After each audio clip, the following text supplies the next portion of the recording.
Hello friends, myself is Mohit Kumar Chauhan. Today I am going to start abstraction of metal. बेटा इससे पहली video में मैंने आपको इंट्रोड्यूस किया था यानी मिनरल्स और ओर्स के बारे में, और मैंने बताया था जो पूरा मेटलर्जी का प्रोसेस है वो 3 स्टेप्स में होता है, वो 3 स्टेप्स में होता है। लेकिन उससे पहले मैं आपको बताऊंगा यहाँ पर मेटल्स की कैटेगरी, ठीक है। कुछ मेटल्स बहुत हाईली रिएक्टिव है, कुछ मॉडरेटली रिएक्टिव है और कुछ लीस्ट रिएक्टिव है, ठीक है।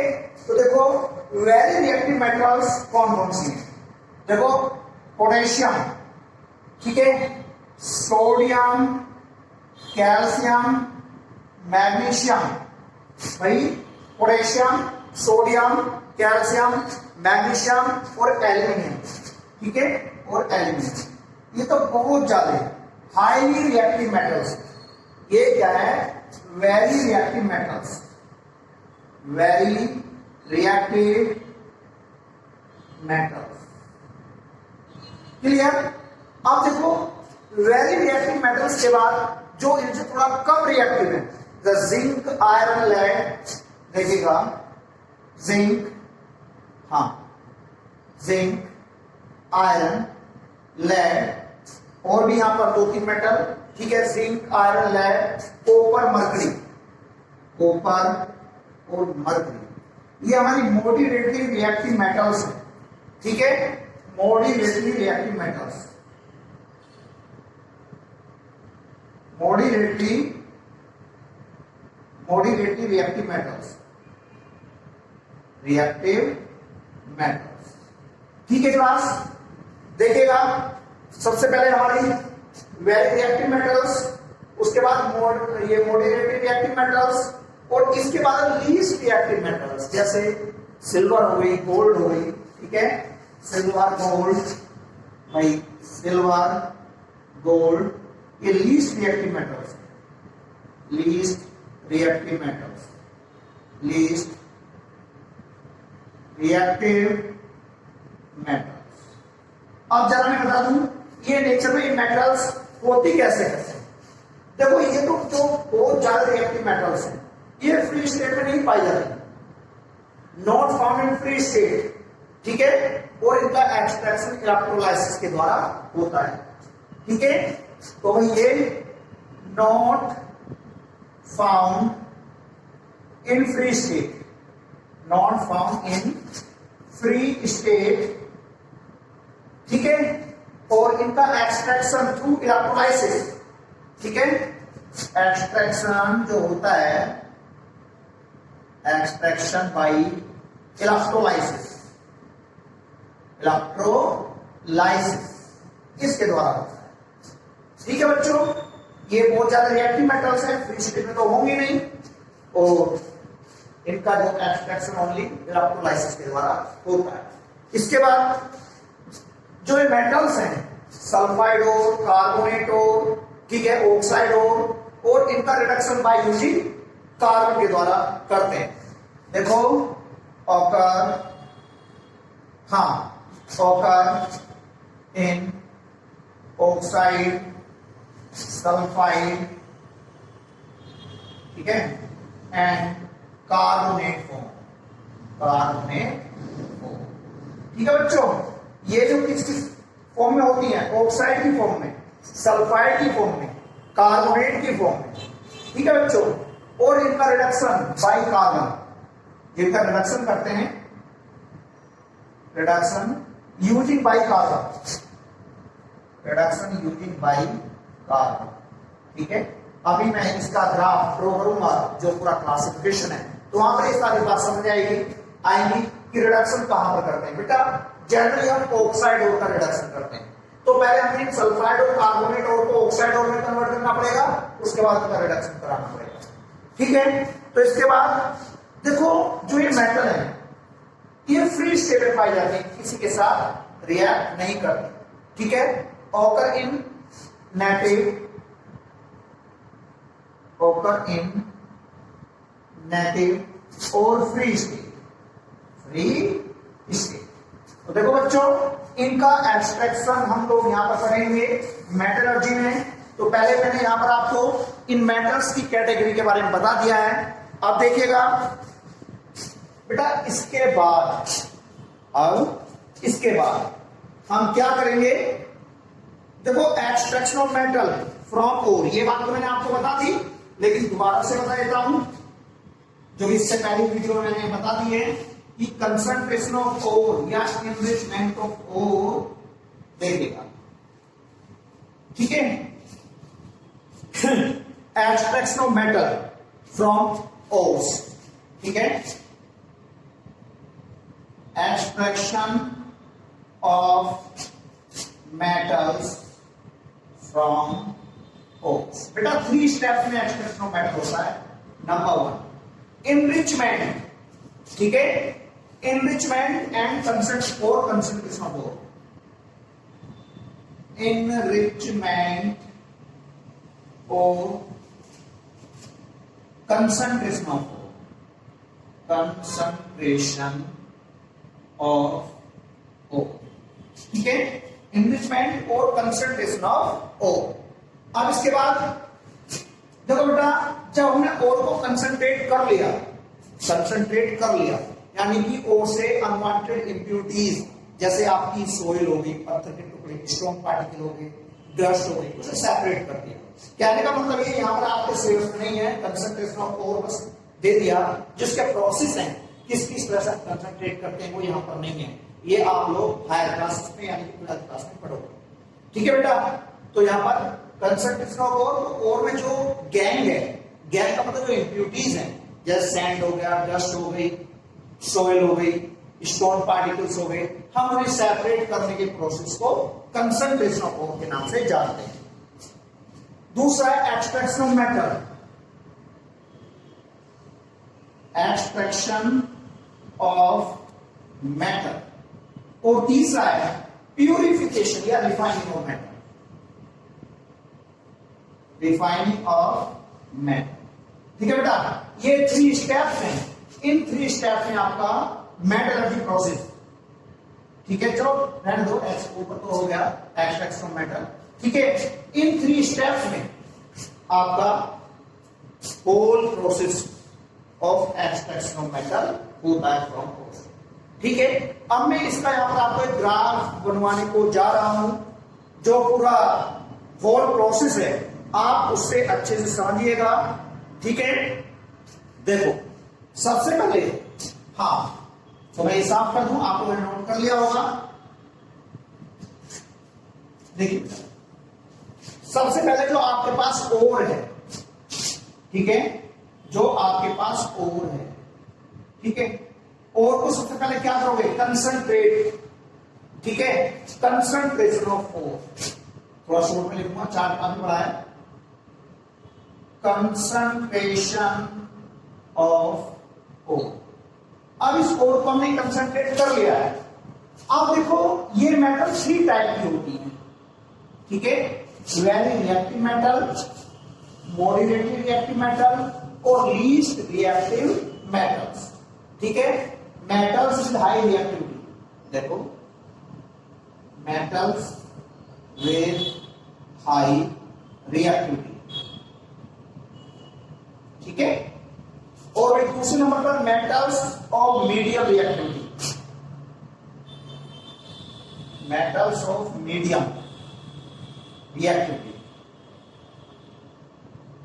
और मेटल्स ऑफ लीस्ट रिएक्टिविटी, ठीक है, मेटल्स ऑफ लीस्ट रिएक्टिविटी, ठीक है बेटा। जो मैंने आपको डिवाइडेशन बताया उनका एक्सट्रैक्शन हम कैसे करते हैं, देखो ये पॉइंट तो कॉमन है, कंसंट्रेशन ऑफ ओर, ठीक है।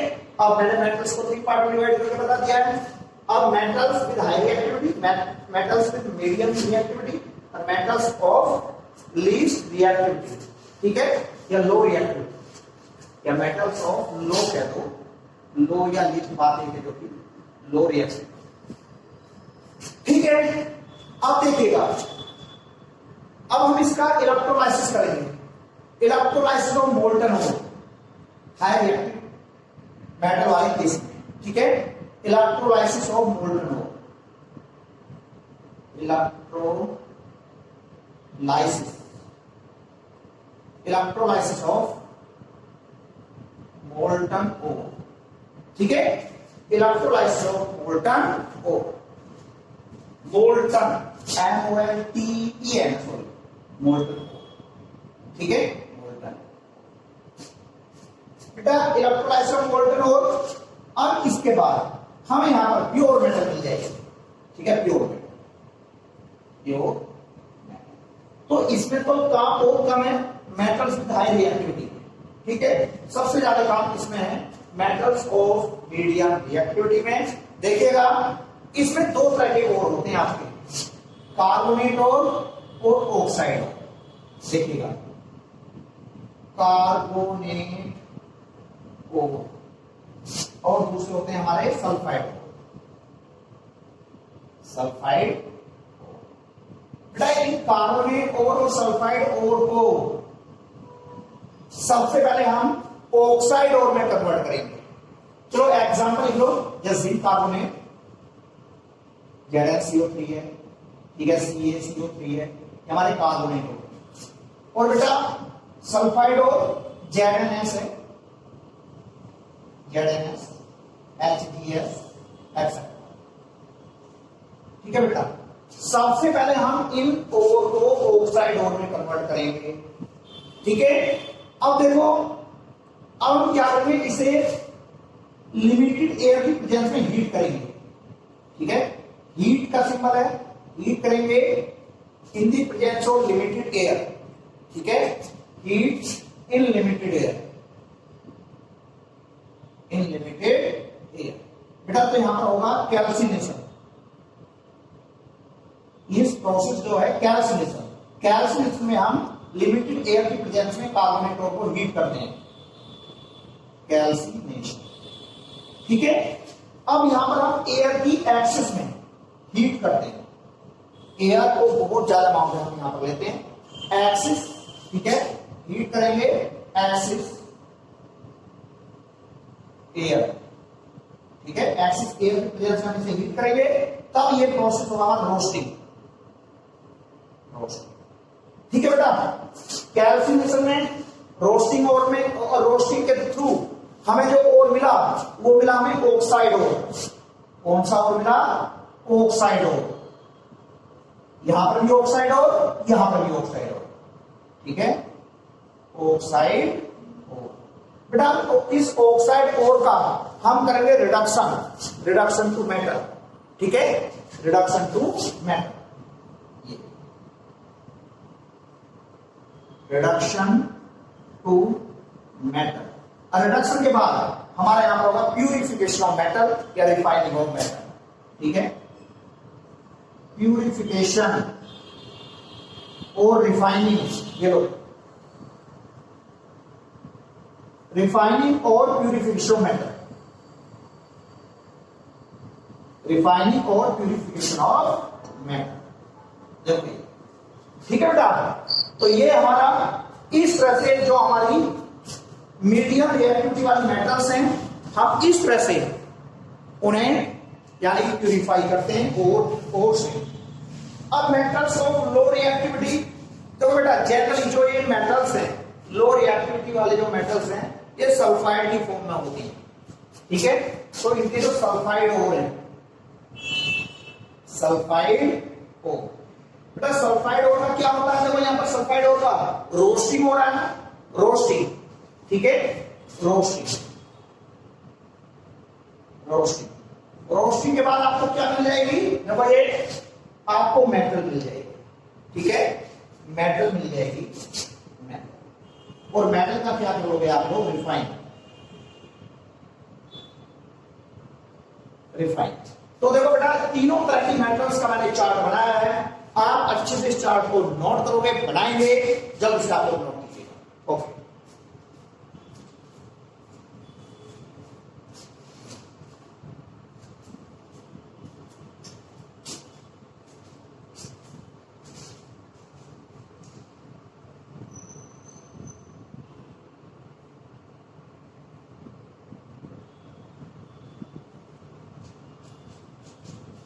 अब इसके बाद बेटा स्क्रीनशॉट ले लीजिएगा, अब देखो इस पूरे प्रोसेस में, ठीक है, देखो स्टेप्स किस तरह से इन्वॉल्व होते हैं, मैं इसे साफ कर दूंगा। लेकिन बेटा आप मेरे इस चैनल को सभी लाइक करें, सब्सक्राइब करें और अपने फ्रेंड्स को शेयर करें। ओके बच्चों, लेकिन मेरे इस चैनल को आप सब्सक्राइब करना मत भूलिएगा। देखिएगा इसके बाद, हाँ देखो होता क्या है इसके बाद, देखिएगा बेटा यहां पर steps involved in extraction of metal from ore. देखो steps involved in extraction of metal, in extraction of metal, steps involved in extraction of metal from ores, ठीक है बच्चों। तो देखिएगा इसमें सबसे पहले आप, चलो यहां पर मैं इस बात को दोबारा बता रहा हूं जो कि पहली वीडियो में बता चुका हूं। गैंग होती क्या है बेटा, जब हम ओर को खानों से खोदकर निकालते हैं, अर्थ से खोदकर निकालते हैं, तो उसमें बहुत सारी इंप्योरिटीज होती है, जैसे सैंड हो गया, सोइल हो गई, डस्ट हो गई, स्टोन के छोटे छोटे पार्टिकल्स हो गए। इन अनवांटेड मटेरियल को हम बोलते हैं गैंग, GANG। तो लिखिएगा गैंग की डेफिनेशन लिखेंगे जल्दी से, और आर यूजली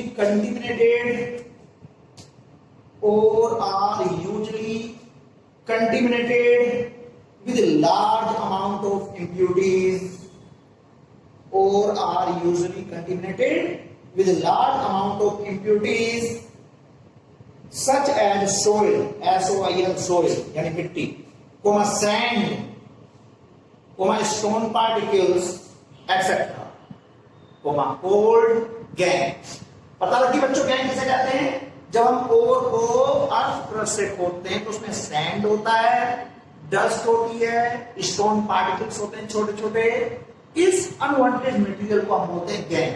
और बेटा उस ओर से गैंग को सेपरेट करना, अलग करना ही तो कंसंट्रेशन ऑफ ओर है, जो आपको यहां पर नहीं बताया गया है क्योंकि वो आपके सिलेबस में नहीं, ठीक है। इसके बाद देखो जैसे अभी हम जो मैंने आपको चार्ट बनाकर दिखाया है, उसमें आपका कैल्सिनेशन आया, उसमें आपका रोस्टिंग आया। तो देखो कैल्सिनेशन क्या है, कैल्सिनेशन तो बेटा कैल्सिनेशन में हम कार्बोनेट ओर को ऑक्साइड ओर में कन्वर्ट करते हैं in limited air, presence of air, ठीक है।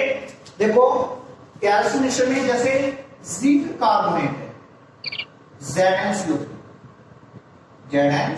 जिंक कार्बोनेट, बेटा लिमिटेड एयर की प्रेजेंस में, ठीक है, लिमिटेड एयर की प्रेजेंस में हीट करते हैं, लिमिटेड एयर की प्रेजेंस में, ठीक है, लिमिटेड एयर की प्रेजेंस में हम हीट करते हैं तो ये ऑक्साइड ओर में कन्वर्ट हो जाएगा Zn, और यहां से CO को बाहर निकल जाएगा। देखो ये होता है कैल्सिनेशन। तो जरा आप कैल्सिनेशन में इसकी डेफिनेशन लिखेंगे, ओनली एक सेंटेंस की डेफिनेशन है, लिखेगा the carbonate ore are change into oxide ore, the carbonate ore are change into oxide ore, देखो ये the carbonate ore are change into oxide ore by heating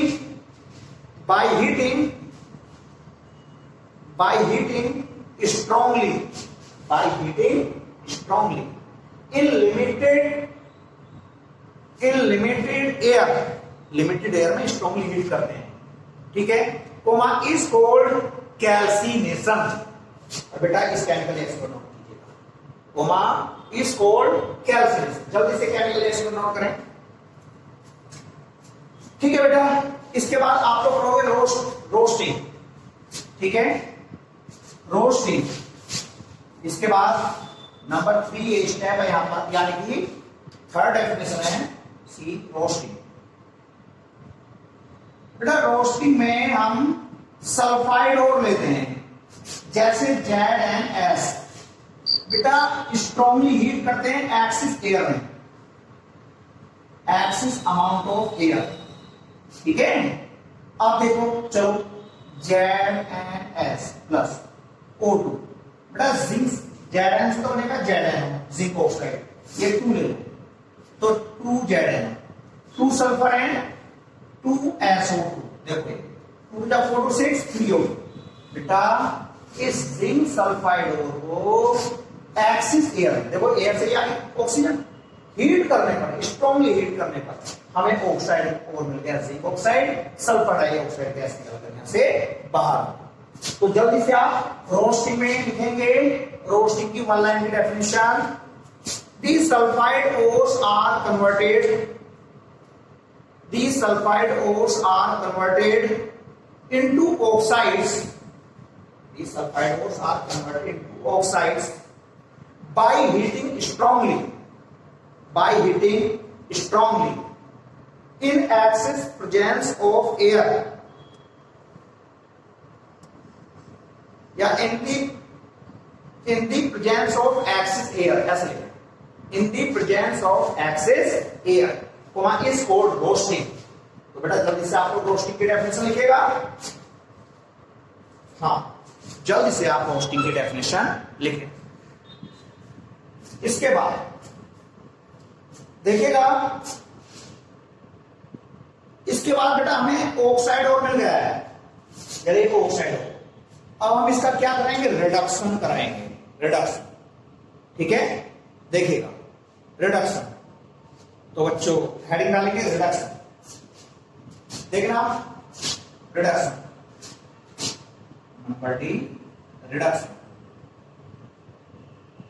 बेटा रिडक्शन में जैसे मैंने जिंक ऑक्साइड ले लिया Zn, कार्बन लेते हैं हम एज ए रिड्यूसिंग एजेंट, तो जिंक, ठीक है, जिंक, इस मेटल में अभी कुछ इंप्योरिटीज है, हम इसे क्रूड मेटल के नाम से जानते हैं, ठीक है, और प्लस कार्बन मोनोऑक्साइड गैस बाहर निकल जाएगी। देखो अभी जो ये मेटल है इसमें कुछ इंप्योरिटीज है, ठीक है, जिसे क्रूड मेटल के नाम से जानते हैं। तो रिडक्शन में लिखेगा डैश डालकर, metal oxides are reduced, metal oxides are reduced to corresponding metals, metal oxides are reduced to corresponding metals by using reducing agent like carbon।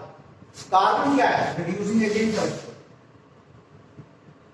reducing agent, ठीक है। दोबारा बोल रहा हूं, metal oxides are reduced into corresponding metals by using reducing agent like carbon। जल्दी से आप इस केमिकल रिएक्शन को नोट कर लीजिएगा। बेटा केमिकल रिएक्शन कोई भी मिस मत कीजिएगा, जैसे मैं लिखता जा रहा हूं ऐसे लिखते जाइए।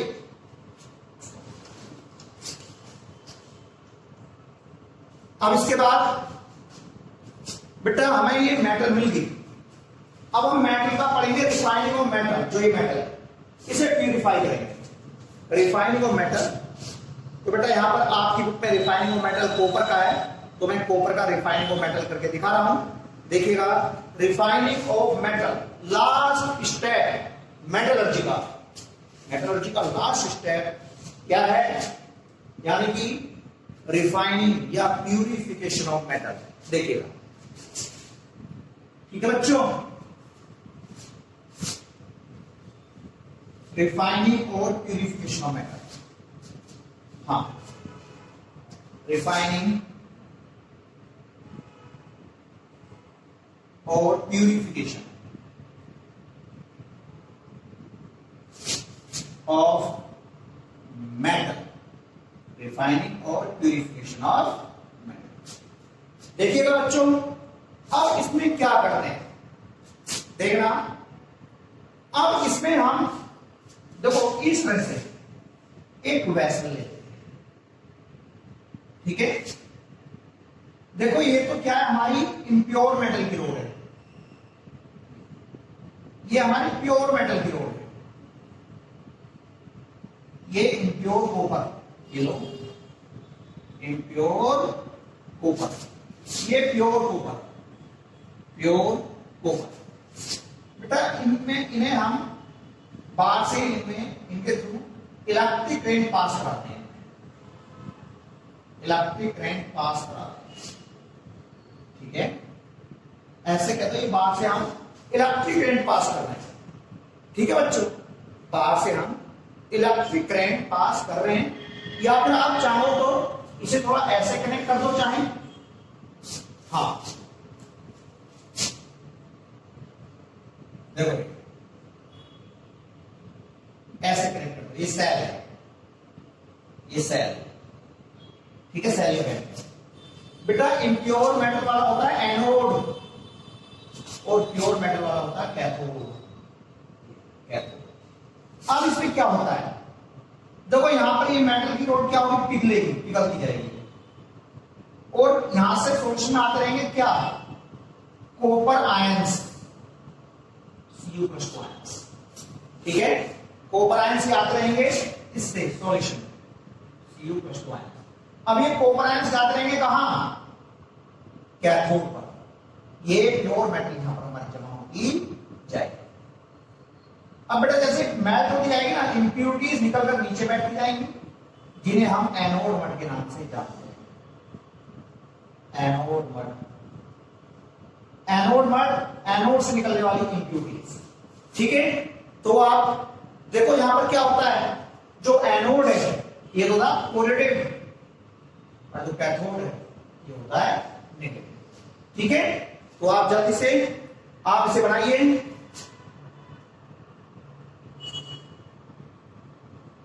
एक साइड को बनाएं, बना लिया होगा, ठीक है बेटा, स्क्रीनशॉट लेके जल्दी से बना लीजिएगा। इसके बाद आप लिखेंगे यहां पर लिखिएगा the most widely used method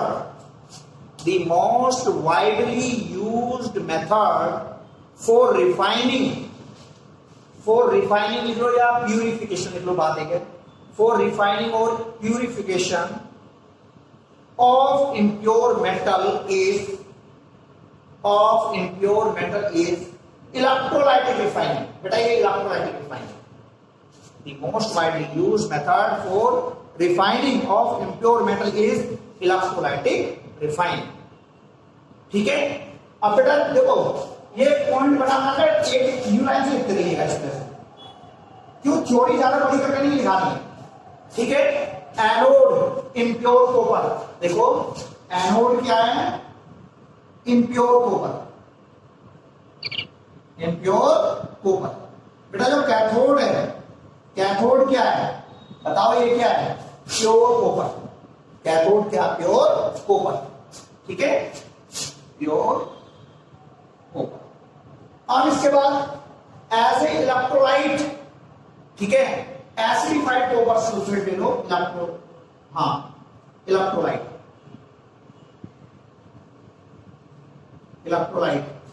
acidified copper sulphate,